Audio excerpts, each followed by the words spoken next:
ইসলামের সামগ্রিক বিজয় মানে আমি ব্যক্তি জীবনে ইসলাম পালন করছি এটা একরকম, পরিবারে ইসলাম প্রতিষ্ঠা করছি এটা একরকম, আর পুরো রাষ্ট্রে ইসলাম প্রতিষ্ঠিত আছে, এটাই হচ্ছে ইসলামের সামগ্রিক বিজয়। তথা দেশের অর্থনীতি চলতেছে ইসলাম অনুযায়ী, দেশের রাষ্ট্র পরিচালিত হচ্ছে ইসলাম অনুযায়ী, দেশের বিচার ব্যবস্থা চলতেছে ইসলাম অনুযায়ী। রাষ্ট্র, অর্থনীতি, বিচার ব্যবস্থা, তিনটা বড় বড় অংশ একটা রাষ্ট্রে চলতেছে ইসলাম অনুযায়ী। মিডিয়া, সংস্কৃতি, বিনোদন, এগুলো চলতেছে ইসলাম অনুযায়ী। এটাকে বলা হয় ইসলামের সামগ্রিক বিজয়।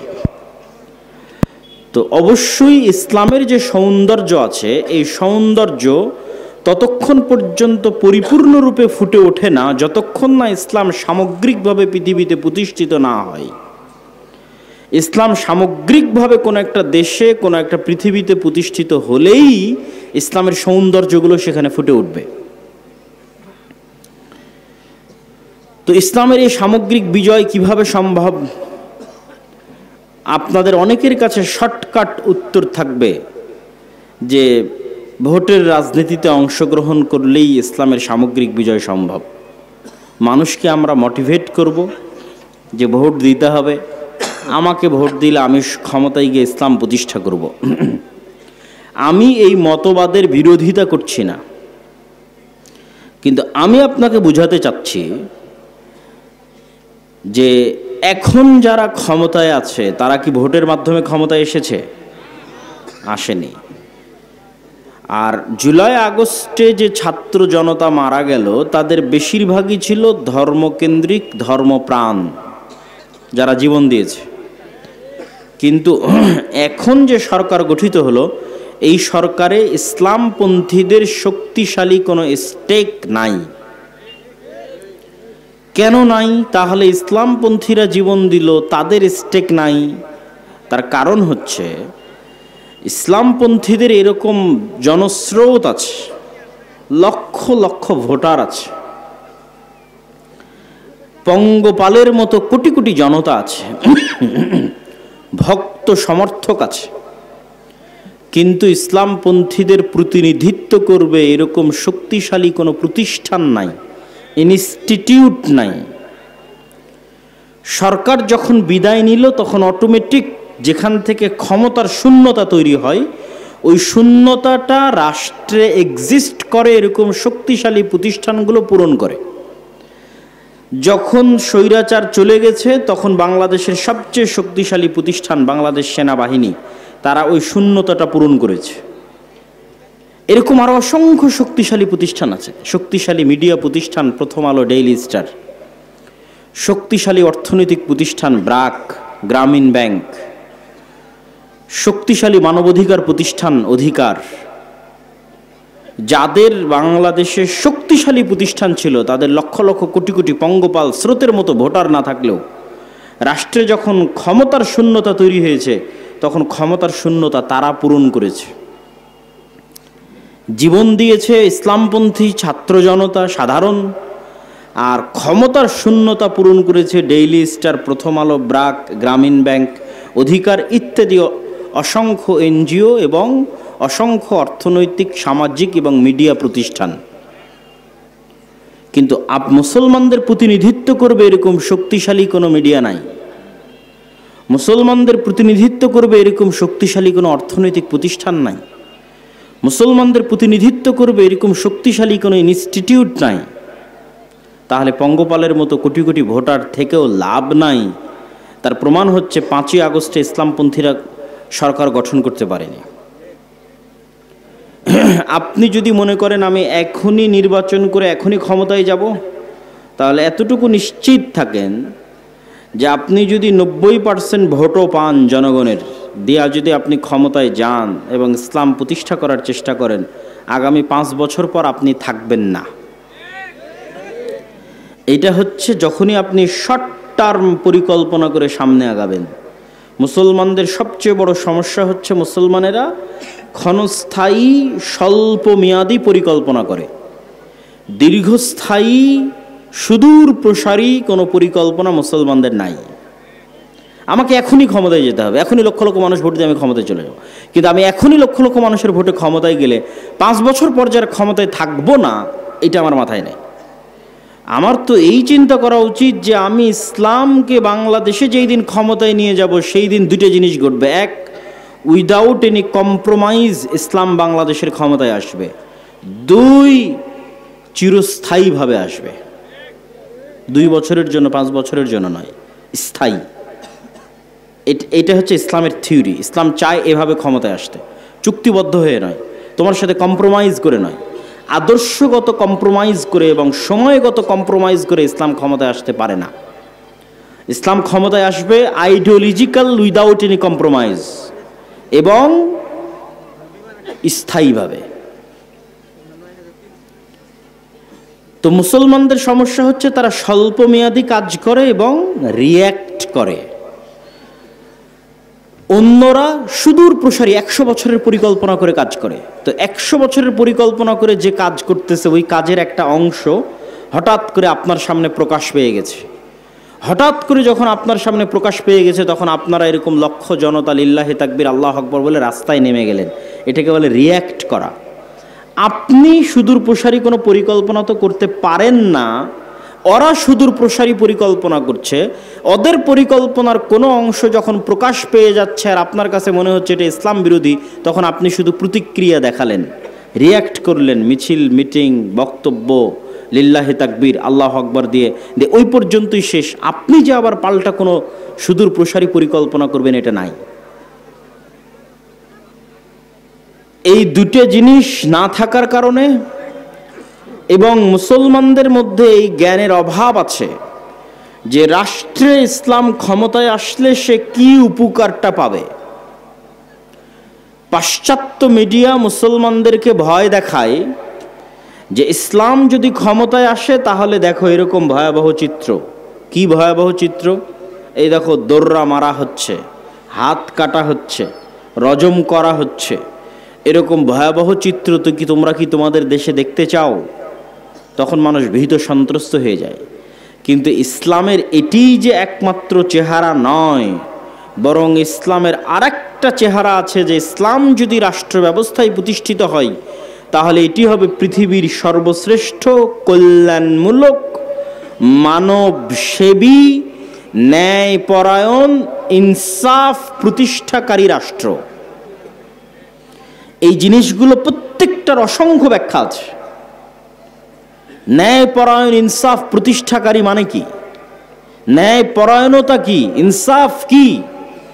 মুসলমানেরা তো এই ছোট্ট জিনিসটাই জানে না যে ন্যায়পরায়ণতা কি। তাহলে সে কেমনে বুঝবে যে একটা ন্যায়পরায়ণ রাষ্ট্র কেমন হয়? এটা সে কল্পনা, আপনার কল্পনার দৃষ্টিতেও আপনারা দেখতে পারেন না যে ন্যায়পরায়ণ ভিত্তিক রাষ্ট্র কিরকম হতে পারে। কেন? মুসলমানদের ব্যক্তি জীবনে ন্যায়পরায়ণতা নাই। মুসলমানেরা ইসলামের বাহ্যিক যে রিচুয়ালস, বাহ্যিক যে আমল আখলাক, আনুষ্ঠানিকতা, সেটিকে ইসলাম মনে করে আমার মুখে দাড়ি আছে আমি মুসলিম, আমার মাথায় টুপি আছে আমি মুসলিম, আমি দান করলাম দানবীর আমি মুসলিম, আমি হজ করে আসলাম আমি হাজি, আমি তাহাজ্জুদের সালাত আদায় করি আমি নামাজি। কিন্তু সে তাহাজ্জুদের সালাত আদায় করার পরেও, নামাজি, হাজি, দানবীর হওয়ার পরেও সে যে মুনাফিক, এটা কিন্তু সে কোনোদিন বুঝতে পারেনি। কিভাবে মুনাফিক? রাসূলুল্লাহ সাল্লাল্লাহু আলাইহি ওয়াসাল্লাম বলেন, আরবাউন মান কুন্না ফি, 4টা বৈশিষ্ট্য যার মধ্যে থাকবে সে মুনাফিকান খালিসা, নিষ্কলুষ, নির্ভেজাল, খাঁটি মুনাফিক। এক, ইদা হাদ্দাসা কাযাবা, যখন কথা বলে মিথ্যা বলে, ওয়াইদা ওয়াদা আখলাফা, যখন ওয়াদা করে ভঙ্গ করে, ওয়াইদা তুমিনা খানা, যখন আমানত রাখা হয় আমানতের খেয়ানত করে। স্কুলের প্রিন্সিপাল এই দায়িত্ব আমানত, মাদ্রাসার মুহতামিম এই দায়িত্ব আমানত, ইউনিয়নের চেয়ারম্যান এই দায়িত্ব আমানত, এমপি, মন্ত্রী, minister, OC, AC land, sub registrar, সচিব, প্রধানমন্ত্রী, প্রধান উপদেষ্টা, এই প্রত্যেকটা পদ হচ্ছে আমানত। কিন্তু আপনি বলেন গত 16 বছরে এমনও দুর্নীতিবাজ ছিল যে তাহাজ্জুদ গুজার। কথা বলেন না যে? এমনও দানবীর ছিল যে প্রশ্ন ফাঁস করে সেই টাকা আল্লাহর রাস্তায় দান করেছে। তাহলে সে কি বুঝেছে ইসলামকে? সে ইসলামকে বুঝেছে এটা বাহ্যিক আচার আনুষ্ঠানিকতার একটা দিন। আমি বাহ্যিকভাবে সালাত আদায় করব, হজ করব, উমরা করব, অতএব আমি মুসলিম। কিন্তু আল্লাহর নবী তো বলে গেছে সে মুনাফিক। কেননা তাকে যে প্রশ্ন রক্ষা করার দায়িত্ব দেওয়া হয়েছিল, ওই দায়িত্বের সাথে সে কি করেছে? খেয়ানত করেছে। তাহলে আল্লাহর নবীর কথা অনুযায়ী সে নিষ্কলুষ, নির্ভেজাল, খাঁটি মুনাফিক। তাহলে মুসলমানদের ব্যক্তি জীবনে ন্যায়পরায়ণতা নাই, তাহলে সে কেমনে কল্পনা করবে একটা ন্যায়পরায়ণতা ভিত্তিক শাসন ব্যবস্থা? আমাদের ব্যক্তি জীবনে ন্যায়পরায়ণতা নেই। রন্ধ্রে রন্ধ্রে আমাদের সমাজ এবং রাষ্ট্র ব্যবস্থার প্রত্যেকটা সেক্টরে দুর্নীতি তথা মুনাফিকি তথা আমানতের খেয়ানতে পরিপূর্ণ। কিন্তু গত 16 বছর এরকম প্রত্যেকটা জালসা, ইসলামী সম্মেলন, অনুষ্ঠানের প্রধান অতিথি, বিশেষ অতিথি এমন কোনো OC, AC land, sub registrar, MP, মন্ত্রী ছিল না যারা না দানবীর ছিল, না হাজি ছিল, না উমরাকারী ছিল, না সালাত আদায়কারী ছিল। এরকম কোনো না কোনো বৈশিষ্ট্য, না হয় মসজিদ কমিটির সভাপতি, না হয় মাদ্রাসা কমিটির সভাপতি, সেক্রেটারি, না হয় জালসার প্রধান অতিথি, না হয় সভাপতি। মানে এমন কোনো ইসলামী কাজ ছিল না যে ইসলামী কাজে সম্পৃক্ত তারা ছিল না, কিন্তু প্রত্যেকেই তারা নিজ নিজ দায়িত্বে আমানতের সাথে খেয়ানত করেছে, মানে তারা মুনাফিক। ঠিক আমি শুধু তাদেরকে গালি দিচ্ছি তা নয়, আপনারা এবং আমরা আমাদের ব্যক্তিগত জীবনে পরীক্ষা করতে পারি যে আপনার বাবা অথবা আপনি অথবা আপনার দাদা, আপনার বাবা তার বোনকে তথা আপনার বাবা আপনার ফুফুকে অথবা আপনি আপনার বোনকে বাবার সম্পত্তিতে ওই জায়গাটা দিয়েছেন যেই জায়গাটা কম দামি, পানিতে ডুবে থাকে, অথবা দেননি। কিন্তু আপনি তাহাজ্জুদ গুজার, আপনি হাজি, আপনি দাড়িওয়ালা, আপনি মাথায় টুপি, মাদ্রাসা মসজিদের কমিটির সভাপতি, সেক্রেটারি, মসজিদে প্রথম কাতারে, কিন্তু আপনি তো মুনাফিক। কেননা আপনি ন্যায়ের সাথে আপনার বোনের মুআমালাটা সমাধান করেননি, আপনার মধ্যে ন্যায় পরায়ণতা নেই, আপনি মুনাফিক। তো আমরা আমাদের ব্যক্তি জীবনেও, আমাদের রাষ্ট্রীয় এবং সামাজিক জীবনের কোনো স্তরে ন্যায়পরায়ণ নই, তাহলে আমি কেমনে বুঝবো যে ইসলামী রাষ্ট্র ব্যবস্থা কেমন হতে পারে? ইসলামী রাষ্ট্র ব্যবস্থা কতটা ন্যায় ভিত্তিক, কতটা সুষম, কতটা ইনসাফ ভিত্তিক হতে পারে? এটা এই ধরনের গণতান্ত্রিক সেকুলারিজম আর লিবারালিজমের বাংলাদেশে আপনি চোখেও দেখতে পাবেন না। ওইটা একমাত্র ইসলামই দিতে পারবে। কিন্তু ওই ইসলাম যদি ক্ষমতায় আনতে হয়, তাহলে যেমন আপনাদের এরকম শক্তিশালী প্রতিষ্ঠান লাগবে, ঠিক আমাদের ব্যক্তি জীবনে সততা এবং ন্যায়পরায়ণতা লাগবে। কেননা আপনার মাধ্যমেই তো ইসলাম ক্ষমতায় আসবে। তা আল্লাহ সুবহানাহু ওয়া তাআলা নিজে ন্যায়পরায়ণ, সারা পৃথিবীর সকল ক্ষমতার একচ্ছত্র মালিক তিনি তার দয়ায় আপনাকে ক্ষমতা দিবেন। আর আপনার মধ্যে ন্যায়পরায়ণতা নাই, তাহলে আল্লাহ কেমনে দিবে? কেন আল্লাহ তো ন্যায়ের সাথে পৃথিবী পরিচালনা করে, আল্লাহ তার ক্ষমতা ন্যায়ের সাথে পৃথিবীতে প্রতিষ্ঠিত করে। তাহলে আল্লাহ তাকে কখনোই ক্ষমতা দিতে পারে না যার নিজের মধ্যে ন্যায়পরায়ণতা নাই। আপনি জোর করে ক্ষমতা দখল করে নেবেন সেটা ভিন্ন কথা, আল্লাহ আবার জোর করে ছিনিয়েও নিবে, যেমনটা আল্লাহ ছিনিয়ে নিয়েছে। দেখছেন সিরিয়াতে আল্লাহ সুবহানাহু ওয়া তাআলা ছিনিয়ে নিল 11 দিনে, আপনাদের এখানে নিয়েছে 36 দিনে, সিরিয়াতে নিয়ে নিয়েছে 11 দিনে, আপনাদের চেয়ে তো কম সময়ের মধ্যে। সুতরাং কুলিল্লাহুম্মা মালিকাল মুলকি তুতিল মুলকা মান তাশা, একচ্ছত্র ক্ষমতার মালিকানা কার হাতে? আল্লাহর হাতে।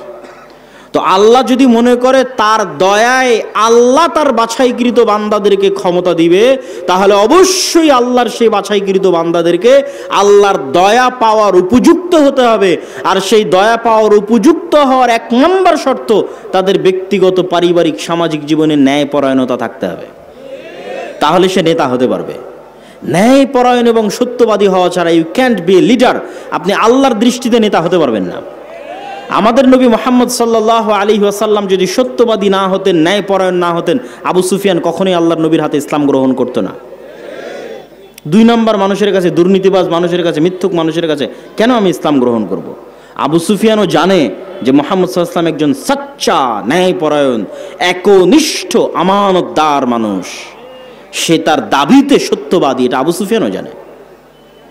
সুতরাং আল্লাহর নবীর মতো ফ্রেশ হৃদয় ছাড়া, মানে সাফ অন্তর, যে অন্তরে কলুষতা নাই, অন্যের প্রতি অন্যায় নাই, মিথ্যা নাই, এরকম সাফ হৃদয় নিয়ে যখন আপনি সালাতে দাঁড়াবেন, হজ করবেন, দান করবেন, ইসলাম প্রতিষ্ঠার জন্য চেষ্টা করবেন, তখন আল্লাহর দয়ায় কিভাবে আল্লাহ আপনাকে ক্ষমতা দিয়ে দিবে আপনি বুঝতেও পারবেন না। আজকে আফগানিস্তানে যারা ক্ষমতায় এসেছে তাদের ক্ষমতায় আসার সবচেয়ে বড় সিক্রেট হচ্ছে ন্যায়পরায়ণতা। ক্ষমতায় আসার পরের দিনে আমিরুল মুমিনিন বলে দিয়েছে, যতজন যত জায়গায় দায়িত্বশীল আছে তাদের কারো সন্তান সরকারি চাকরি করতে পারবে না। কি ভয়ঙ্কর ন্যায়পরায়ণতা! যে যতজন যত জায়গায় পদাধিকার বলে দায়িত্বশীল আছে তাদের কারো সন্তান কি করতে পারবে না? সরকারি চাকরি করতে পারবে না। এর নাম ন্যায়পরায়ণতা। তারা নিজেদের মধ্যে ন্যায়পরায়ণতা প্রতিষ্ঠা করেছে, আল্লাহ তাদেরকে ক্ষমতা দিয়েছে। আর আমরা বাঙালি মুসলমানেরা যেহেতু 190 বছর ব্রিটিশদের গোলাম ছিলাম, ফলত আমাদের রক্তের মধ্যে মিথ্যার দুর্নীতি মিশে আছে। এই যতক্ষণ আমরা এই মিথ্যার দুর্নীতি থেকে নিজেকে মুক্ত না করতে পারবো, আপনি বিদেশে যান, আমেরিকায় যান, ইউরোপে যান, বাঙালিরা সেখানে গিয়েও মিথ্যা কথা বলতেছে। সেখানকার সরকার গভর্নমেন্টের কাছেও অতিরিক্ত ফায়দা, অর্থ ইনকামের জন্য মিথ্যা বলতেছে। তখন লজ্জায় মাথা নিচু হয় যে যেই জাতি খ্রিস্টানের কাছে, ইহুদির কাছে একটা টাকা বেশি পাওয়ার জন্য মিথ্যা বলতে পারে, সে কখনোই স্বাধীন হতে পারে না। তার ভাগ্যে জিল্লতি এবং গোলামি আছে, জিল্লতি এবং গোলামি তাকে বহন করতে হবে। অপমান এবং দাসত্ব আছে, বহন করতে হবে। আপনি স্বাধীন তখন যখন আপনি সত্যবাদী এবং ন্যায়পরায়ণ। বাংলাদেশে গণতন্ত্র কেন কাজ করে না আর আমেরিকা এবং ইংল্যান্ডে গণতন্ত্র কেন কাজ করে? আমেরিকা এবং ইংল্যান্ডের প্রতিষ্ঠানগুলো শক্তিশালী, আর বাংলাদেশে যেই ক্ষমতায় আসে সে বিচার ব্যবস্থা, পুলিশ, আইন ব্যবস্থা সবগুলোকে নিজের পকেটের মধ্যে ঢুকিয়ে ফেলে। ফলত সবাই মেরুদণ্ড বিক্রি করে দেয় টাকার কাছে, নারীর কাছে। যত ওসি, ডিসি, এসপি, মন্ত্রী, সচিব আছে, কারো মাজা সোজা নয় যে সত্যবাদী হবে, ন্যায়পরায়ণ হবে, এটা না, বিক্রি হয়ে যায়। তাহলে আমরা যতক্ষণ একটা সত্যবাদী ন্যায়পরায়ণ প্রজন্ম তৈরি করতে না পারবো, যারা টাকার কাছে মাথা নত করবে না, ক্ষমতার চাপের প্রেশারের কাছে মাথা নত করবে না, এরকম একটা প্রজন্ম তৈরি করলেই তো দেশ পরিবর্তন হয়ে যায়। কিন্তু মুসলমানেরা এই জিনিসটাই তো বুঝেনি যে ইসলাম মানে কি। তারা তো মনে করেছে ইসলাম মানে আমি বাহ্যিকভাবে নামাজ দেখাবো, দাড়ি দেখাবো, দান দেখাবো, এই ধোকার খেলা চলতে থাকবে। কিন্তু এটা যে মুনাফিকি, সেটা আজকে আমি আপনাদের সামনে প্রকাশ করে দিলাম যে এটা হচ্ছে মুনাফিকি। এই মুনাফিকি থেকে আমাদের বেরিয়ে আসতে হবে। সম্মানিত উপস্থিতি, তাহলে আমাদের জন্য করণীয় কি? আমাদের জন্য দুইটা করণীয়। যে কারণগুলো তুলে ধরলাম সেগুলো তো তুলে ধরলাম, দুইটা করণীয় বলি। এক, নিজের দিনের উপর কট্টর হওয়া ছাড়া আপনি প্রকৃত স্বাধীনতা কখনোই পাবেন না। নিজের দিনের উপর কট্টর হওয়া মানে আপনার পাশের দেশ, এখান থেকে 2 কিলোমিটার 5 কিলোমিটার পরে ভারত। আপনারা সবাই জানেন যে হিন্দুত্ববাদ একটি স্পষ্ট ভ্রান্ত মতবাদ। এইরকম স্পষ্ট ভ্রান্তির উপরে তারা কতটা উগ্র, কতটা অ্যাগ্রেসিভ, কতটা কট্টর, কল্পনার বাইরে। আমাদের যুবক ছেলেপেলে ফেসবুকে ট্রল করতেছে যে তারা চট্টগ্রাম নিয়ে নেবে। এটা ট্রল করার নয়, তারা সত্যিকারই এতটা উগ্র যে মন থেকে তারা বিশ্বাস করে যে অখণ্ড ভারত প্রতিষ্ঠা করতে হবে। চট্টগ্রাম, রংপুর, গাইবান্ধা, রাজশাহী, খুলনা, বরিশাল, ঢাকা, এগুলো সব তাদের লাগবে, মন থেকে বিশ্বাস করে। ভ্রান্তির উপর থাকার পরও কি পরিমাণ কট্টর হতে পারে!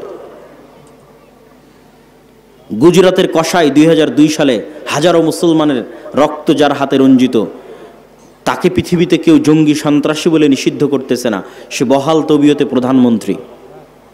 আর মুসলমানেরা কোথায় একজনকে গ্রেফতার করেছে, তাই সারাদিন সারা পৃথিবীকে বুঝাতে হচ্ছে আমরা খুব ভালো, আমরা সেকুলার, আমরা সংখ্যালঘুদের গুরু নিরাপত্তা দিই, ডট ডট বলতে বলতে মুখের ফেনা তুলে দিচ্ছে, তাও দুনিয়ার কেউ বিশ্বাস করে না। কেননা তারা বেশি সেকুলার, মুসলমানেরা বেশি সেকুলার। তাদের এক গালে যদি আপনি মারেন তাহলে এরা আর এক গাল পাতি দিয়ে বলবে ভাই এই গালটা তো মেরে নাও। কিন্তু আপনি যান ইসরায়েলে, ইসরায়েল গত 24 ঘন্টায় সিরিয়ার 500টা অস্ত্রাগার, গবেষণাগারে হামলা করেছে। ইসরায়েল কাউকে জিজ্ঞেস করেছে যে আমি হামলা করতেছি সিরিয়াতে, আমাকে অনুমতি দাও? আমেরিকাকে জিজ্ঞেস করেনি। ড্যাম কেয়ার, পরোয়া করে না। সে কট্টর, তার নিজের দিনের উপর কট্টর, অ্যাগ্রেসিভ, উগ্র। যে 500টা জায়গায় বোমা হামলা করতে পৃথিবীর কোনো দেশকে জিজ্ঞাসা করার প্রয়োজন মনে করে না, হেজিটেশন ফিল করে না, দ্বিধা ফিল করে না, ওই ইহুদি জাতিকে আমি কাছ থেকে দেখে আসছি যে 500টা জায়গায় আক্রমণ করতে দ্বিধা ফিল করে না, ও দাড়ি রাখতে দ্বিধা ফিল করবে? ওরা ওদের দিনের উপর এরকম কট্টর, ড্যাম কেয়ার। ওরা দাড়ি রাখার সময় পরোয়া করে না কে জঙ্গি বলবে, কে সন্ত্রাসী বলবে। কিন্তু আপনি আপনার সমাজ, আপনার আশপাশ পাড়া প্রতিবেশী দাড়ি রাখতে যান, হাজারবার চিন্তা করবেন আমাকে কি করবে, আমাকে ফাঁসিয়ে দেবে, মামলা দেবে, এই সেই ডট ডট অনেক কিছু। এটাকে বলা হয় কলোনিয়াল মাইন্ড সেট আপ। ঔপনিবেশিক দাসত্ব এবং গোলামির একটা ধারা আমরা আমাদের রক্তের মধ্যে বহন করতেছি, আমাদের ব্লাডের মধ্যে। আমরা মানসিকভাবে এখনো স্বাধীন হতে পারি না। এই জন্য আমাদের অজান্তে যে আমার সামনে ভালো ইংরেজি বলে সে একজন স্মার্ট, যে ইংরেজি জানে না সে স্মার্ট নয়। আমাদের অজান্তে যে প্যান্ট শার্ট পরে সে স্মার্ট, যে পাঞ্জাবি দাড়ি টুপি পরে সে স্মার্ট নয়। কিন্তু আপনি ইংল্যান্ড থেকে বের হয়ে স্পেন যান, ইতালি যান, ফ্রান্স যান, বিমানবন্দরে পর্যন্ত ইংরেজি নাই। বিমানবন্দরে পর্যন্ত ইংরেজি নাই। মানে কেন? ওরা জাতিগতভাবে আমাদের চেয়ে মানসিকভাবে স্বাধীন। সে পরোয়া করে না কেন আমি ইংরেজি শিখব, তাকে আমার ফরাসি ভাষা শিখতে হবে। এইরকম মানসিকভাবে তারা উগ্র এবং স্বাধীন। তাহলে আপনার পার্শ্ববর্তী দেশ তার দিনের উপর কট্টর, উগ্র এবং অ্যাগ্রেসিভ এবং ড্যাম কেয়ার, পরোয়া করে না। তারপরে ইসরায়েল তার নিজের দিনের উপর কট্টর, অ্যাগ্রেসিভ, পৃথিবীর কাউকে পরোয়া করে না। অসংখ্য খ্রিস্টান কান্ট্রি, তাদের ওই সমস্ত দল ক্ষমতায় আসতেছে যারা ডানপন্থী কট্টর। তাহলে এত এত কট্টরের মধ্যে আপনি সেকুলার হয়ে বাঁচতে পারবেন না। সেকুলারিজম দিয়ে আপনার বাংলাদেশের স্বাধীনতা টিকবে না, বলে দিলাম। কেননা আপনাকে শুধু কম্প্রোমাইজই করতে হবে, আপনাকে কেউ বিশ্বাস করবে না। আপনিও যদি বাঁচতে চান, বাংলাদেশের স্বাধীনতাকে রক্ষা করতে চান, আপনাকেও আপনার দিনের উপর ড্যাম কেয়ার হতে হবে। আমি আল্লাহর নবীর সুন্নাতের অনুসরণ করি, কোরআন এবং হাদিসের আইন বাংলাদেশে বাস্তবায়ন করি, কার কি করার আছে করে নাও। যখন এরকম ড্যাম কেয়ার হবেন, বাংলাদেশ স্বাধীন, একদিনে স্বাধীন, 24 ঘন্টায় স্বাধীন। এবং এই স্বাধীনতা চিরস্থায়ী, স্থায়ী স্বাধীনতা। আপনাকে তেলাতে হবে না, তেল দিতে হবে না, কম্প্রোমাইজ করতে হবে না, বুঝাতে হবে না, প্রেস ব্রিফিং করতে হবে না, একদিনে স্বাধীন হয়ে যাবেন। এবং আপনারাও যদি আপনাদের ব্যক্তি জীবনে প্র্যাকটিস করেন, ইহুদিদের দেখে শিখেন, তারা অভিশপ্ত। আল্লাহ সুবহানাহু ওয়া তাআলা বলেছেন তারা অভিশপ্ত। কোরআন মাজিদে আল্লাহ বলেছেন গায়রিল মাগদুবি আলাইহিম ওয়ালাদ-দালিন, এই ইহুদিরা অভিশপ্ত। কিন্তু আপনি ভয়ঙ্করভাবে আশ্চর্য হবেন, তারা একটা অভিশপ্ত জাতি হওয়ার পরেও সারা পৃথিবীর মানুষকে ইহুদিরা শিখালো ছেলে হোক মেয়ে হোক দুটি সন্তানই যথেষ্ট। আপনি আমাকে একটা ইহুদি ফ্যামিলি বের করে দিবেন যার একটাই সন্তান অথবা দুটোই সন্তান। প্রত্যেকটা ইহুদি ফ্যামিলির 4টা 5টা 6টা 7টা করে সন্তান। এই জন্য ছোট যে কারগুলো আছে, কারগুলো তারা ইউজ করে না। তাদের জন্য বড় হাইস গাড়ি, নহা, যেটাতে 7-8টা সিট আছে, সেই গাড়ি লাগবে। কেননা ফুল ফ্যামিলি যেতে হলে ওই ছোট কারে তো হবে না। এই জন্য বড় গাড়ি বেশি ইউজ করে। সারা পৃথিবীতে ইহুদিরা এই সুদি কারবার প্রচলন করে রেখেছে। কোনো ইহুদির সাথে সুদি লেনদেন করে না, অথচ সারা পৃথিবীর সুদি কারবারের কন্ট্রোল তাদের হাতে। কিন্তু ওরা নিজেরা কখনো সুদি কারবার লেনদেন করে না। সারা পৃথিবীতে LGBTQ সমকামিতার মতো ভয়ঙ্কর অপরাধ গুনাহ শিখানোর জন্য কোটি কোটি টাকা তারা ব্যয় করতেছে, কিন্তু প্রত্যেকটা ইহুদি স্কুলে LGBTQ নিষিদ্ধ। এবং সেটা পরোয়া করে না যে এটা আমি নিষিদ্ধ করে রেখেছি তো কে আমাকে কি বলবে, এটা পরোয়া করে না। সম্মানিত উপস্থিতি, এই জন্য ওদের কাছে অনেক কিছু আপনার শিখার আছে যে নিজের দিনের উপর কি পরিমাণ কট্টর হতে হয়। আপনি বাংলাদেশ থেকে বের হয়ে আর একটা খ্রিস্টানের সাথে ঘুরলে আপনি চুল পরিমাণ ধাক্কা খাবেন না। আপনি দেখবেন যে ওই খ্রিস্টান 6 দিন 5 দিন কাজ করে যা টাকা ইনকাম করছে, গার্লফ্রেন্ডের পিছনে পাবে জুয়ায়, বারে মদে, উইকেন্ডে সাপ্তাহিক ছুটিতে শেষ করে দিচ্ছে। ফলত আপনার কাছে মনে হবে এটাই দুনিয়া। কিন্তু যখন আপনি একটা ইহুদির কাছে যাবেন, ইহুদির সাথে উঠা বসা করবেন, আপনি আশ্চর্য হবেন। আপনার হালালের চাইতে ওর হালাল খাওয়ার রেস্ট্রিকশন বেশি কঠিন। মদ শুকুর খাওয়া তো বহু দূরের কথা, ওর রেস্ট্রিকশনের জ্বালাতে আপনি টিকতে পারবেন না। আপনি বলবেন বাবারা আমরা কত বাছাই করি, তার চাইতে দেখি এরা আরও বেশি বাছাই করে। কি পরিমাণ কট্টর তাদের দিনের উপর। এমন কোনো রেস্টুরেন্ট নাই যে রেস্টুরেন্টে একজন হুজুরকে নিয়োগ দেওয়া নাই, যেই হুজুরের কোনো কাজ নাই, ওই ইহুদি রাবাইর কোনো কাজ নাই। একটাই কাজ, শুধু রান্নাটা হালাল পদ্ধতিতে হচ্ছে কিনা সেটা দেখবে। আপনাদের বালিয়াডাঙ্গি বাজারে যতগুলো রেস্টুরেন্ট আছে, মনে করেন প্রত্যেকটা রেস্টুরেন্টে রেস্টুরেন্ট মালিক একটা করে হুজুরকে চাকরি দিয়ে রেখেছে। হুজুরের কি কাজ না কিভাবে হচ্ছে, হালাল অনুযায়ী হচ্ছে, ব্যাস। প্রত্যেকটা ইহুদি রেস্টুরেন্টে একজন করে রাবাই আছে। ডিমটা ভেঙে দিবে রাবাই, গরু মহিষ মুরগি জবাই করে দিবে রাবাই।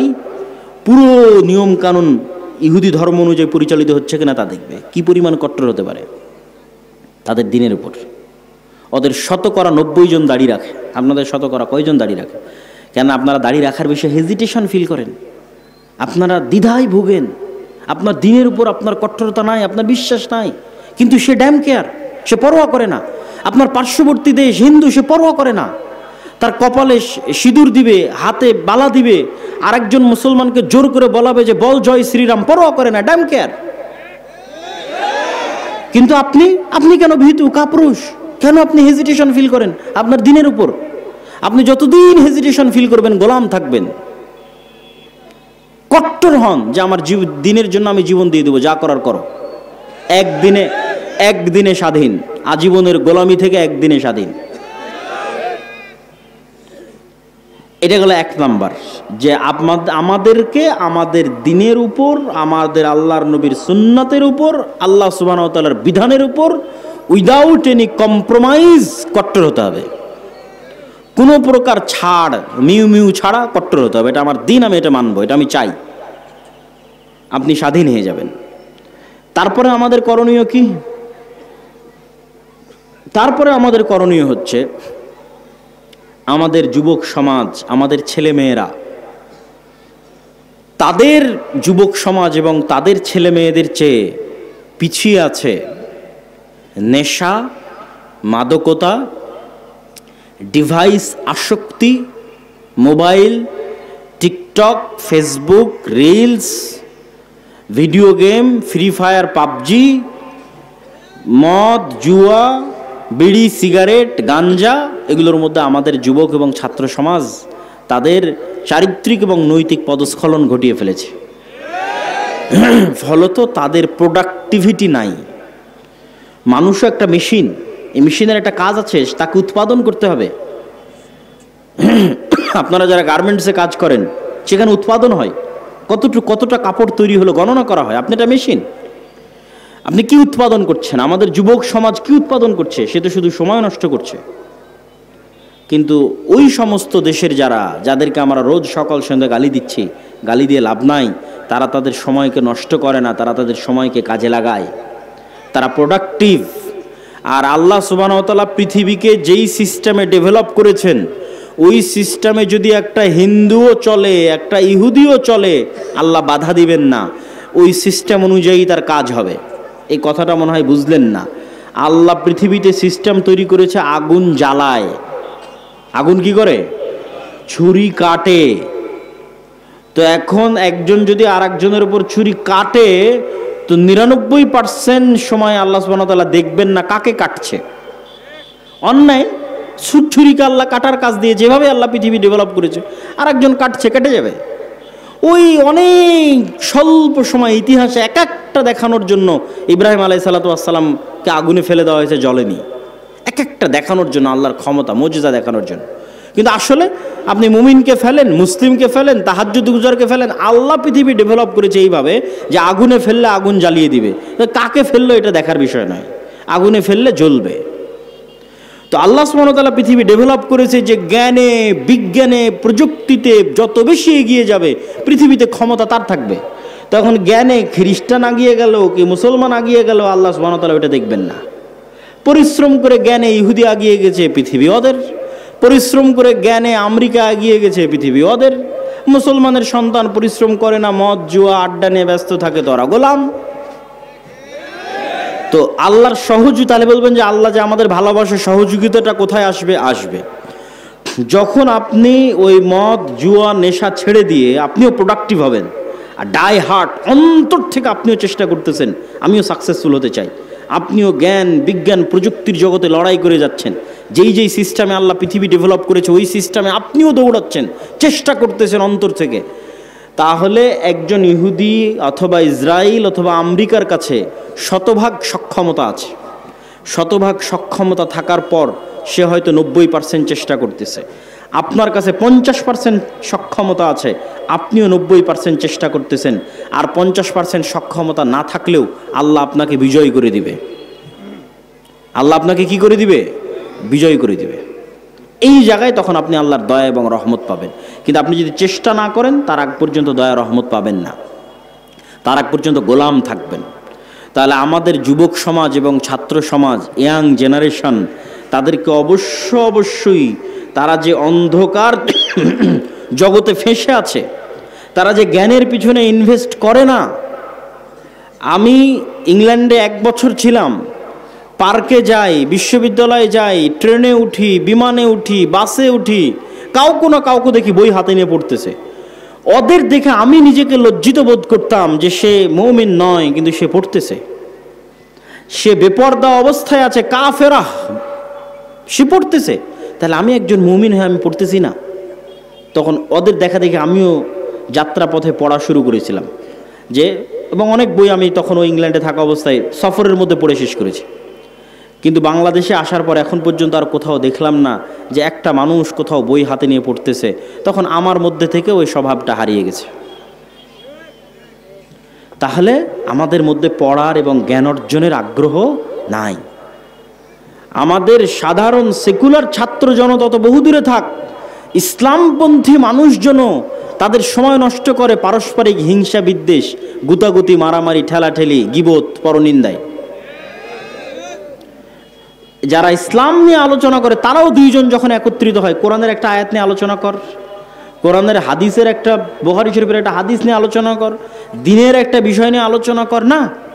কোন হুজুর কোন বক্তায় কি বলল, কে কোথায় ফেসবুকে কি কমেন্ট করেছে, কার বিরুদ্ধে কে লাগলো, এক জায়গায় একত্রিত হলে সেগুলো নিয়ে গল্প শুরু হয়ে গেল। সময় নষ্ট, প্রোডাক্টিভিটি নষ্ট। অতএব হে যুবক সমাজ, হে ছাত্র ভাইয়েরা, আমরা যদি আমাদের সময়কে সঠিকভাবে কাজে না লাগাই, জ্ঞান অর্জন না করি, তাহলে আমরা কখনোই পৃথিবীতে আর 10টা জাতির সাথে পাল্লা দিয়ে স্বাধীন হতে পারবো না। গোলাম থাকতে হবে,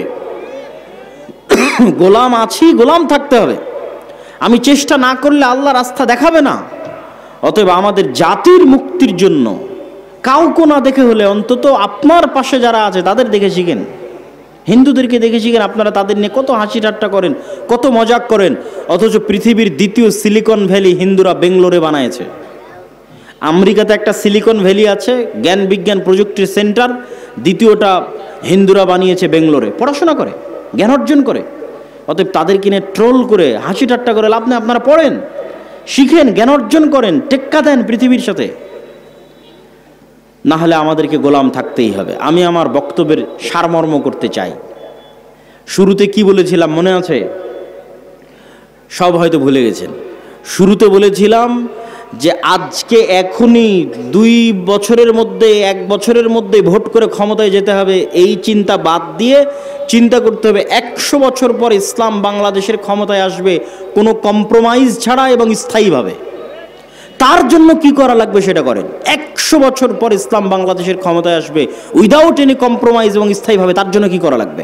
তার জন্য শক্তিশালী প্রতিষ্ঠান লাগবে, শক্তিশালী মিডিয়া লাগবে, শক্তিশালী অর্থনৈতিক প্রতিষ্ঠান লাগবে। সেগুলো প্রতিষ্ঠা করার পিছনে আমাদের সময় এবং শ্রম দিতে হবে। তারপরে কি তুলে ধরেছি? তারপরে আপনাদের সামনে তুলে ধরেছি যে আমাদের ব্যক্তিগত সামাজিক জীবনে ন্যায়পরায়ণতা যদি না থাকে, আমরা কখনোই আল্লাহর দয়ায় ক্ষমতায় যেতে পারবো না। অতএব আমাদের ব্যক্তিগত জীবনে কি লাগবে? ন্যায়পরায়ণতা লাগবে। এবং ন্যায়পরায়ণতার উদাহরণ দিতে গিয়ে বলেছি, আমরা আমাদের স্ত্রীদের সাথেও ন্যায়পরায়ণ নই। আপনি জিজ্ঞেস করেন আপনি আপনার স্ত্রীর সাথে ন্যায়পরায়ণ কিনা। আপনার বউকে জিজ্ঞেস করেন সে তার শাশুড়ির সাথে ন্যায়পরায়ণ কিনা। শাশুড়িকে জিজ্ঞেস করেন সে তার বৌমার সাথে ন্যায়পরায়ণ কিনা। সমাজে যত অশান্তি, ফিতনা এবং ফাসাদ বিরাজ করছে তার প্রত্যেকটা কারণ হচ্ছে ন্যায়পরায়ণতা না থাকা। ইসলামী দলে দলে মারামারি, মাদ্রাসায় মাদ্রাসায় মারামারি, হুজুরে হুজুরে মারামারি, এগুলো একটাও ফতোয়ার কারণে নয়, ডাঙা মিথ্যা কথা। কোনো ফতোয়ার সমস্যা নাই, ন্যায় পরায়ণতা নাই। হয় দলের আমির জালেম, না হয় মামুর জালেম। হয় দলের আমির মাজলুম, না হয় মামুর মাজলুম। হয় দলের আমির মিথ্যুক, না হয় মামুর মিথ্যুক।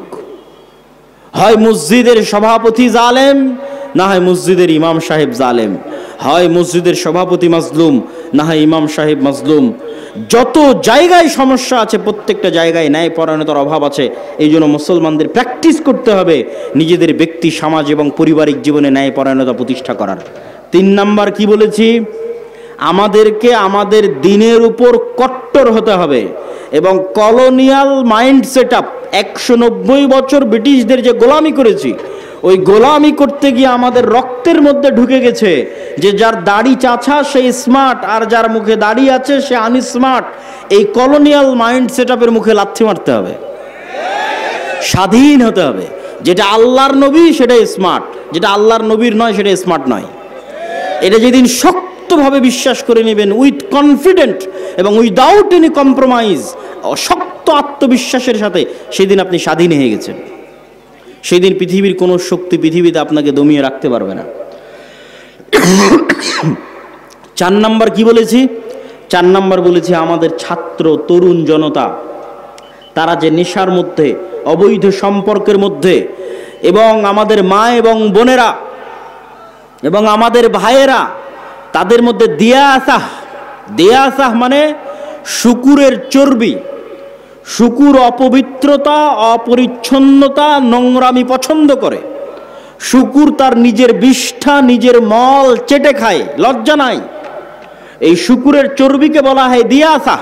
রাসূল সাল্লাল্লাহু আলাইহি ওয়াসাল্লাম বলেছেন, লা ইয়াদখুলুল জান্নাতা দায়ুস, দায়ুস জান্নাতে যাবে না, শুকুর জান্নাতে যাবে না, শুকুরের চর্বি জান্নাতে যাবে না। তো শুকুরের চর্বির সাথে জান্নাতে যাওয়ার কি সম্পর্ক?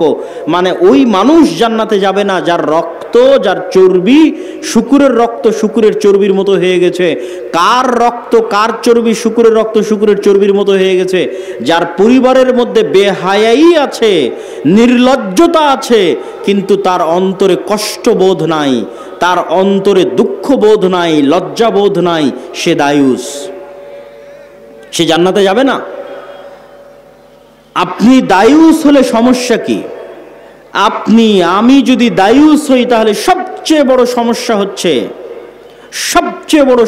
হচ্ছে বাবা দায়ুস বা ভাই দায়ুস, তার মেয়ে অথবা তার বোন বেপরদা অবস্থায় চলাফেরা করে, অথবা তার স্বামী দায়ুস, স্ত্রী বেপরদা অবস্থায় চলাফেরা করে, তার অন্তরে কোনো ব্যথা নাই, মানে তার রক্ত শুকুরের রক্ত হয়ে গেছে। এই মানুষ আর ওই বেপরদা যে স্ত্রী, এই দুইজনের ঘরে কখনোই সাহসী পুরুষের জন্ম হবে না। খালিদ বিন ওয়ালিদ, ওমর ইবনুল খাত্তাব, সুলতান মোহাম্মদ ফাতেহের মতো বীর সেনানীর জন্ম হবে না। কি জন্ম হবে? দায়ুস বাবার ঘরে এবং দায়ুস মায়ের ঘরে মেয়েলি পুরুষ সন্তানের জন্ম হবে। বুঝেননি মনে হয়? হিজড়া পুরুষ সন্তানের জন্ম হবে, যার মধ্যে পৌরুষত্ব নাই। পৌরুষত্ব মানে শুধু পুরুষ হওয়া নয়, পৌরুষত্ব মানে সেই সাহসিকতা, সে আত্মমর্যাদা, সে আত্মসম্মান, সেই ব্যক্তিত্ব, সেই পার্সোনালিটি। ওই রকম সন্তান জন্ম হবে না যে পৃথিবীকে নেতৃত্ব দিবে। এই জন্য পাশ্চাত্যরা চায় যেন আপনাদের মাদের গর্ভ থেকে নেতা জন্ম না হয়, বরং কি জন্ম হয়? ওই রকম LGBTQ সমকামী মেয়েলি সন্তানের জন্ম হয়। এটা হবে যদি আপনি দায়ুস হন এবং আপনার স্ত্রী দায়ুস হয়। আপনার মধ্যে পৌরুষত্ব নাই, মানে সাহসিকতা নাই, ব্যক্তিত্ব নাই, পার্সোনালিটি নাই। আর এই ব্যক্তিত্ব, পার্সোনালিটিকে অসংখ্য জিনিস ধ্বংস করে, শুধু বেপর্দা ধ্বংস করে না, আরো অনেক কিছু ধ্বংস করে। বেপর্দা যেমন আমাদের ইনার অভ্যন্তরীণ পার্সোনালিটি, ব্যক্তিত্বকে ধ্বংস করে, ঠিক তেমনি লোন, ধার, কর্জ পার্সোনালিটিকে ধ্বংস করে। ইসলামে অর্থনৈতিক মূল্যবোধের 1 নাম্বার পয়েন্ট হচ্ছে আল কানাআহ, অল্পে সন্তুষ্ট থাকা। আমি সুদ ভিত্তিক লোনের কথা বলতেছি না, গোটা হাদিস শাস্ত্র এবং গোটা কোরআন শাস্ত্র খুঁজে আপনি আমাকে দেখাবেন যে আপনার বাড়ি মাটির আছে, মাটির থেকে টিনের করার জন্য আপনি কর্জে হাসানা নিবেন, এর দলিল কোরআন এবং হাদিসে আছে। সুদভিত্তিক লোনের কথা বলছি না, কর্জে হাসানা। আপনার বাড়ি টিনের আছে, আপনি সেটা পাকা করবেন, তার জন্য সুদে লোন না নিয়ে কর্জে হাসানা সুদমুক্ত লোন নেবেন, এর দলিল কোরআন এবং হাদিসে আছে।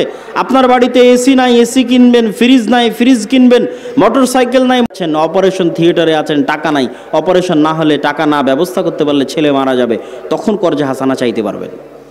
আমি যদি বুঝাতে না পারি তাহলে এটা আমার ব্যর্থতা। কেন? আপনি সুদ ভিত্তিক লোন বহু পরে আপনি আরেকজনের কাছে আজ চাইতে গেলেন, ভাই আমাকে 5,000 টাকা ধার দাও, আমি হচ্ছি মাটির বাড়ি ভেঙে টিনের বাড়ি করতেছি, 5,000 টাকা আপনাকে ধার দিল, পরের দিন আপনি সেই টাকা পরিশোধ করতে পারলেন না, আপনার অন্তরে খারাপ লাগতেছে, পরিশোধ করতে পারতেছেন না, তারপরের দিন মিথ্যার আশ্রয় নেবেন না? নেবেন না? মিথ্যার আশ্রয় নেবেন না? নেবেন না? মিথ্যার আশ্রয় নেবেন। যেই দিন থেকে মিথ্যা বলা শুরু করলেন ওই দিন থেকে আপনার ব্যক্তিত্ব নষ্ট হয়ে গেল, আপনার পৌরুষত্ব নষ্ট হয়ে গেল, আপনার আত্মমর্যাদা আত্মসম্মান নষ্ট হয়ে গেল। আপনি এখন আর পূর্ণ মুসলিম থাকতে পারবেন না, আপনি বিক্রি হয়ে গেছেন, মুনাফিক হয়ে গেছেন। পরের দিন আপনার ছেলেকে মিথ্যা বলা শিখাবেন, তারপরের দিন আপনার বউকে মিথ্যা বলা শিখাবেন, পুরো পরিবার মিলে বেহায়া হয়ে যাবেন, পুরো পরিবার মিলে আত্মমর্যাদাহীন, ব্যক্তিত্বহীন, থার্ড ক্লাস পরিবারে পরিণত হয়ে যাবেন। সুতরাং ওই পরিবার থেকে বীর মুজাহিদের জন্ম হবে না, বীর সাহসী পুরুষের জন্ম হবে না। কেন? মিথ্যার আশ্রয় নিচ্ছে পুরো ফ্যামিলি। এই জন্য আল্লাহ নবী বলেছে, খবরদার তোমরা ধার কর্জ লোনের ধারে কাছে যেও না। সুদ ভিত্তিক তো বহু পরে, আমি কর্জে হাসানার কথা বলতেছি, এখন যে কথাগুলো বলতেছি এগুলো কর্জে হাসানা, সুদ ছাড়া। সুদ সহ নেওয়া আরো পরে, সুদ ছাড়াই আপনি কর্জ নেবেন কখন? যখন মরে যাচ্ছেন তখন, তাছাড়া নয়। তাহলে কি থাকবে? আপনার আত্মমর্যাদা, মাথা উঁচু থাকবে, আত্মসম্মান উঁচু থাকবে, আপনার সন্তান আত্মমর্যাদা সম্পন্ন হবে, ব্যক্তিত্ব সম্পন্ন হবে, সাহসী হবে, কোনোদিন কোথাও মাথা নিচু করবে না, অন্যায়ের বিরুদ্ধে রুখে দাঁড়াবে, বীর সেনানী হবে, বীর সেনাপতি হবে, নেতা হবে, পৃথিবীকে নেতৃত্ব দিবে। সম্মানিত উপস্থিতি, আল্লাহ সুবহানাহু ওয়া তাআলা আমাদের এই ছোট্ট সংক্ষিপ্ত আলোচনাকে গুরুত্ব সহকারে মানার তৌফিক দান করুক, আল্লাহুম্মা আমিন। আপনাদের আল জামিয়া সালাফিয়া দিনাজপুর নাম শুনেছেন? অত্র রংপুর অঞ্চলের বৃহত্তম দ্বীনি শিক্ষা প্রতিষ্ঠান, এরিয়ার দিক থেকে, ছাত্রের দিক থেকে, শিক্ষকের মানের দিক থেকে এই অঞ্চলের জন্য এটা নেয়ামত। আপনাদেরকে এই নেয়ামতকে মূল্যায়ন করা উচিত, শুকরিয়া আদায় করা উচিত। আর শুকরিয়া আদায় করবেন কিভাবে? কয়েকভাবে। সন্তানকে ভর্তি করাতে পারেন, জামিয়া সালাফিয়ার মাসিক আল ইতিসাম নিতে পারেন, জামিয়া সালাফিয়ার সালাফি কনফারেন্সে যেতে পারেন। এখান থেকে যান আপনারা সালাফি কনফারেন্সে দিনাজপুরের। এইবারের সালাফি কনফারেন্স কয় তারিখে আছে কে বলতে পারবেন? আপনারা তো খবরই রাখেন না, তাহলে কেমনে হবে? জি, 30 এবং 31 জানুয়ারি আল জামিয়া সালাফিয়া দিনাজপুরের সালাফি কনফারেন্স। দেশ এবং বিদেশের বড় বড় বক্তাগণ 2 দিন ব্যাপী থাকবেন। আপনারা সেখানে জনগণ সহ, বাস সহ উপস্থিত হওয়ার চেষ্টা করবেন। মাসিক আল ইতিসামের কোনো এজেন্ট আছে আপনাদের এলাকায়? এই পুরো অনুষ্ঠানের মধ্যে কেউ আছে মাসিক আল ইতিসামের এজেন্ট? যদি না থেকে থাকে আমি উদাত্ত আহ্বান জানাবো, যারা আজকের প্রোগ্রাম আয়োজন করেছেন, যারা আজকের অনুষ্ঠান আয়োজন করেছেন, আপনারা যদি মনে করেন যে সত্যিকার ভালোবাসা জামিয়া সালাফিয়ার সাথে, আল্লাহর সন্তুষ্টির জন্য, দুনিয়াবি কোনো স্বার্থে নয়, আজকে আমি একদিনের জন্য আপনার কাছে এসেছি, প্রতি মাসে আমি আপনার কাছে আসব, আমার লেখা আপনার কাছে আসবে। গত মাসের সম্পাদকীয় পড়ে দেখেন, তার আগের মাসের সম্পাদকীয় পড়ে দেখেন, এই মাসের যে সম্পাদকীয় আসতেছে জানুয়ারির সংখ্যায় সেটা পড়ে দেখেন। জানুয়ারি সংখ্যার সম্পাদকীয় সিরিয়ার ওপর লেখা আছে। আজকে সিরিয়ার ওপর কোনো আলোচনাই করিনি। প্রতি মাসে আমাদের মেসেজ, আমাদের বক্তব্য আপনার কাছে চলে আসবে। স্থায়ী সম্পর্ক, এই স্থায়ী সম্পর্কগুলোকে গুরুত্ব দিবেন। দাওয়া ইলাল্লাহর মক্তব পরিচালিত হচ্ছে, 400টার মতো মক্তবের মধ্যে জাতীয় মক্তব প্রতিযোগিতা আয়োজন হয়েছে। এই সকল মক্তবের শিক্ষকদের যাতায়াত খরচ দিয়ে জামিয়া সালাফিয়া ডাঙ্গিপাড়াতে আমরা প্রশিক্ষণ দিয়েছি, সিলেবাস দিয়েছি। তাহলে এই মক্তবগুলোর মতো যদি আপনারা আপনাদের মক্তব পরিচালিত না করেন, এত সুযোগ সুবিধা দেওয়ার পরও, তাহলে দায়ী আমরা না, আপনারা। আপনার ইমাম আমার জামিয়া সালাফিয়া থেকে ট্রেনিং দিবে, এর জন্য টাকা লাগবে না, আমি যাতায়াত খরচ দিব। ওখানে থাকা থেকে খেয়ে ট্রেনিং নিবে, তার থাকা খাওয়া খরচ আমি দিব। কেন আপনারা আপনাদের মক্তবের ইমামদের পাঠাচ্ছেন না? যারা জালসার আয়োজন করেছেন, তারা যাদের সাথে যোগাযোগ করছেন আমাদের অফিসে, তাদের সাথে যোগাযোগ করে অবশ্যই জরুরি ভিত্তিতে আপনাদের আশেপাশের মক্তবের শিক্ষকদের রাজশাহীতে ট্রেনিংয়ে পাঠান। দেখবেন ট্রেনিং নিয়ে আসার পরে গ্রাম পরিবর্তন হয়ে গেছে, গ্রামের ছোট ছোট বাচ্চাদের দিন শিক্ষা পরিবর্তন হয়ে গেছে। আমরা যদি ওই ছোটো বাচ্চাদের অন্তরে দিনের জ্ঞান না দিতে পারি, তাহলে এই একদিনের 1 ঘন্টার বক্তব্যে আমি আপনাকে পূর্ণ দিন শিখাতে পারবো না। কোথায় আজ বছরে 3, 4, 5 বছরে এখানে একবার আসলাম, কিন্তু আমি অল টাইম আপনার গ্রামে থাকবো। আমার সিলেবাস অনুযায়ী আপনার বক্তব্যটা চালান। আপনার শিক্ষককে আমাদের জামিয়া সালাফি থেকে ট্রেনিং দিয়ে নিয়ে আসেন, তাহলে আমি আব্দুল্লাহ 24 ঘন্টা আপনার গ্রামে আছি, আপনার ছেলেদের সাথে আছে, আপনার সন্তানদের সাথে আছে। মাসিকাল ইতিসামের এজেন্ট হন, আমরা প্রতি মাসে আপনাদের কাছে চলে আসতেছি। সম্মানিত উপস্থিতি, জামিয়া সালাফিয়ার সার্বিক কাজের জন্য আপনার আল্লাহ সুবহানাহু ওয়া তাআলার নিকটে দোয়া করবেন, আল্লাহ সুবহানাহু ওয়া তাআলা যেন কবুল করে, আল্লাহুম্মা আমিন। জামিয়া সালাফিয়া ডাঙ্গিপাড়া পাবা রাজশাহী, জামিয়া সালাফিয়া রূপগঞ্জ নারায়ণগঞ্জ, জামিয়া সালাফিয়া তেঘরা বিরল দিনাজপুর, জামিয়া সালাফিয়া বরিশাল, এই প্রত্যেক প্রতিষ্ঠানগুলো মিলে প্রায় 5000 ছাত্রছাত্রী, 250 থেকে 300 শিক্ষক শিক্ষিকা কর্মকর্তা কর্মচারী, মাসিকাল ইতিসাম, মাকতাবাতুস সালাফ, আদ-দাওয়া ইলাল্লাহ, এগুলো সব মিলিয়ে যে বৃহৎ কার্যক্রম চলতেছে। রূপগঞ্জ নারায়ণগঞ্জে 10,000 মুসল্লি সালাত আদায় করতে পারবে এই মসজিদ নির্মাণ চলতেছে, যার বেসমেন্ট ঢালাই কিছুদিন আগে হলো।